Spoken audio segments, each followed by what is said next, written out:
যুদ্ধ চলছে, নিরো বাঁশি বাজাচ্ছে, একটি বহুল প্রচলিত প্রবাদ, যা দিয়ে বোঝানো হয় যখন কোনো সংকট বা জরুরি পরিস্থিতি চলছে তখন নেতা তা উপেক্ষা করে নিজেদের কাজে মগ্ন।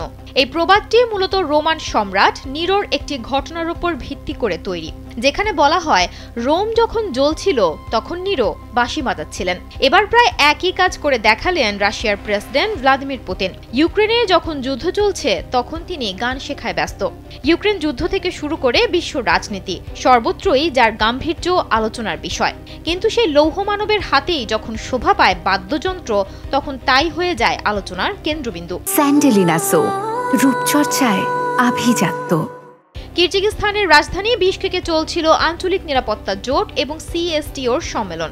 সেই সম্মেলনের অংশ হিসেবে আয়োজন করা হয়েছিল একটি আঞ্চলিক অনুষ্ঠান। বেলারুশের প্রেসিডেন্ট আলেকজান্ডার লুকাশেনকোকে সঙ্গী করে পুতিন বেরিয়ে পড়লেন স্থানীয় সংস্কৃতি ও ঐতিহ্য ঘুরে দেখতে। সেখানেই পুতিনের সামনে আনা হয় কিরজিজস্তানের ঐতিহ্যবাহী লোকজ বাদ্যযন্ত্র কোমোট। শুধু দেখেই ক্ষান্ত হলেন না রুশ প্রেসিডেন্ট, সাথে সাথেই স্থানীয় শিল্পীর কাছ থেকে নিয়ে নিলেন মিউজিক লেসন। তারে আঙুল ছোঁয়ালেন, তুললেন মৃদুসুর। যদিও ব্যস্ততার কারণে বেশিক্ষণ বাজাতে পারেননি, তবে গম্ভীর রাজনীতির বাইরে পুতিনের এই সুপ্ত শিল্পী সত্তা দেখে মুগ্ধ হয়ে গিয়েছিল উপস্থিত সবাই।